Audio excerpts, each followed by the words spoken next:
تابع هذا الهدف الذي جاء في سيناريو غريب، ويبدو أن مازو له علاقة بالماعز التي شاهدناها قبل المباراة.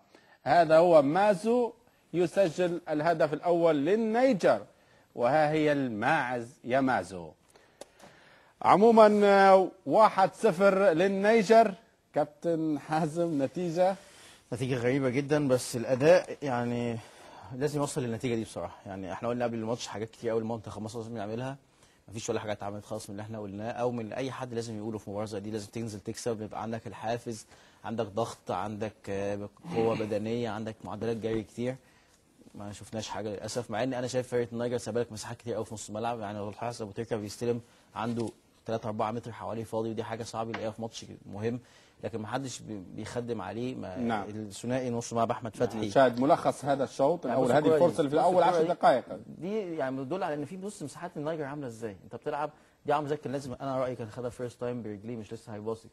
في مساحات كبيره قوي في النيجر، وفي مساحات كبيره قوي في مصر. بدايه بص نص الملعب عامل ازاي بتاعهم وبتاعنا.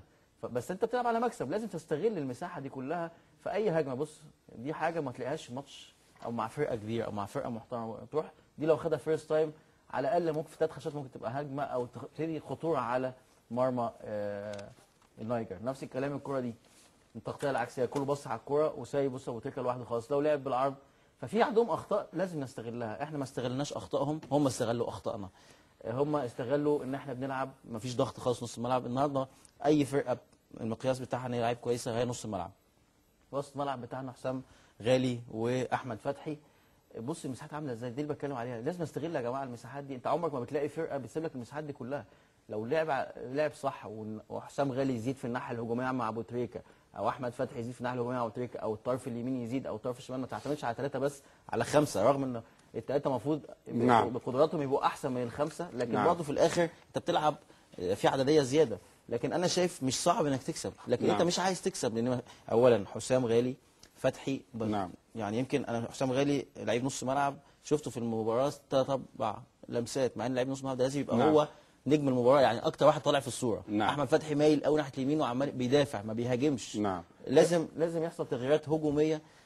انا رايي احمد علي مثلا لازم، مع احترامي لعيب كويس لكن مش متواجد، وما ينزلش راس حربه، ينزل 2 في نص الملعب بيلعبوا الكوره من تحت، يطلعوا بالكوره. وليد سليمان، احمد عيد بقى لو في الاحتياطي، لعيبه بتاخد الكوره وتطلع بيها، لان انت لازم تستغل المساحات اللي عندهم في نص الملعب. لكن انت برضه لو لعبت راس حربه مكان راس حربه، طب ما هي المشكله انت ما عندكش حد بيوصل غير ابو تريكه. ومهما كان ابو تريكه محتاج حد جنبه برضه. كابتن خالد، اكيد انت شاهدت بالمنتخب النيجر قبل المباراه وقلت انه منتخب فعلا محترم متطور بشكل كبير، ولاحظنا كذلك سواء كاميلو لاعب الاتحاد، سواء مانزو لاعب صاحب الهدف ولاعب بوردو، سواء الحسن ايسفو، لكن فريق فعلا منظم في تحركاته نجح. والمنتخب المصري كان ضايع في وجود مساحات، خلق مساحات للاسف كبيره، كانت هو كبيره. كيف ترى هذه السلبيات اللي ظهر عليها المنتخب المصري؟ من سببها؟ وما هي الحلول اللي ممكن نراها في الشوط الثاني امام حسن شحاته؟ هي السلبيات كثيره جدا. السلبيات ان ما فيش اداء لمنتخب مصر، في عشوائيه، ما فيش تكتيك، كمان ما فيش اسلوب. انت عندك راسين حربه ما استغلتهمش بالشكل الكافي طبعا، لان ما فيش عمليه ربط الموجوده. طرفين الملعب اشتغلوا قليل جدا في اول 10 دقائق، لان الراجل بتاع هارونا دوالا بتاع فريق النيجر بدا كان بيشتغل مع الطرفين اللي هم موسى بوانكوكانو وكامانديلاس، في اول ربع ساعه خلاهم يرجعوا ثاني، ما فيش هجوم، اشتغل بس 3 امام. الفرق بين الاثنين اللي قدام بتوعنا احنا، والفرق بين النيجر ان هم بيلعبوا 3 اماميين، عندهم ضغط كويس جدا، بيضغطوا من قدام ال3 الاماميين، اذا كان امازو او اللاعب داوود كاميلو او الحسن ديتي، قايمين بدورهم كويس جدا، وخطأوا وعملوا اخطاء في خط الدفاع منتخب مصر اللي هم الخماسي، وكمان عملوا ضغط عليه في ثلث ملعبهم، ودي كانت من الامور الصعبه. دي واحده من الكور الخطيره.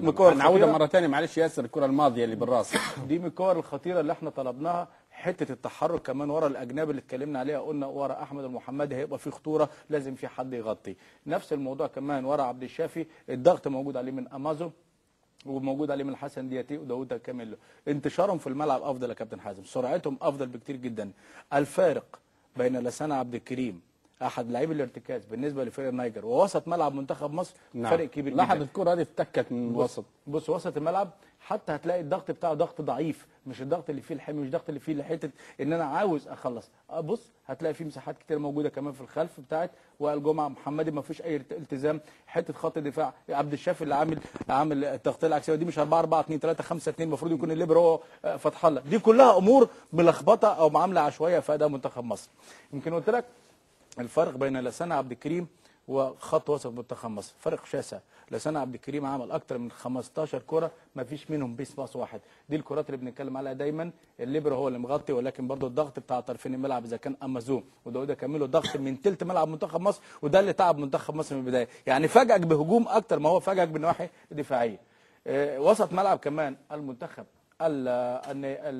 النيجر في تحركاته هتلاقي ابو بكر 3 وادريس اللوالي 1 دايما محمد ابو تريكه. شفناه على استحياء محمد ابو تريكه، عشان كده كابتن حازم بيضطر ينزل كتير لتلت ملعب منتخب مصر، بتبطئ الهجمه، بيفرض اسلوبه عليك، مفيش كمان تنسيق مع راس الحرب. بص الكوره دي، ده الجول اللي بص يا كابتن خالد لو هاتها من الاول، بص الراجل مشي، لا اللي قبليها لغايه اللي قبليها من الاول يا ياسر، من الاول ارجع يعني من الاولها خالص. هنا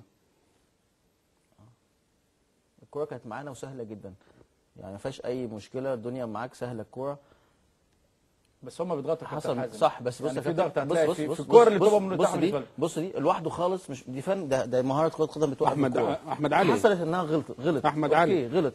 بص واخد الكوره منين بقى الراجل ده؟ من احمد علي رجعت جول. بص ماشي قد ايه؟ ده عيب وسط ملعب. هل شفت واحد احمر في النص غير عبد الشافي الباك ليفت؟ بص في نص الملعب نعم وقف الكره هنا يعني دي انا شايفها. بص كام متر قدامه فاضي الراجل ده؟ 10 متر في ملعب. نعم ده الفرق، زي ما فرق الثلاثه بتوع نص الملعب بتوع النيجر، وفرق 3 ونص الملعب، والاثنين لعيبه نص الملعب منتخب مصر اللي هم ابو بكر 3 ولسانه وادريس اللوالي. الثلاثه بيتحركوا كويس جدا في الناحيه الدفاعيه وفي الناحيه الهجوميه، وعاملين فرق على منتخب مصر. النقطه الاهم هي السرعه بتاعه طرفي الملعب بالنسبه لفريق النيجر، احنا مش قادرين نتحكم فيهم. لا المحمدي قادر يتحكم مع داوود كاميلو، ولا حتى عبد الشافي قادر يتحكم مع امازون. الراجل كمان بعد ربع ساعه وثلث ساعه الاولى كابتن حازم يمكن عمل تعديل، حط داوود كاميلو ناحيه الشمال وجاب امازون ناحيه اليمين، عمل خلخله برده في خط دفاع منتخب مصر، وده اللي واضح من الشكل العام. في لقطه انا جايبها في الدقيقه 28 50 ثانيه. بص هنا هتلاقي كام لاعب، اكتر من 4 5 لعيبه على 7 8 لعيبه بالنسبه لمنتخب مصر، عشوائيه في الدفاع، ودي امور صعبه جدا حتى على 2 لعيبه نص الملعب. خلي كمان لو الكوره ترجع من اولها، يعني معلش رجعوا الكوره مساحه تلعب عاليه، الكوره الثانيه يعني وقت ضيق بس حاول معلش بسرعه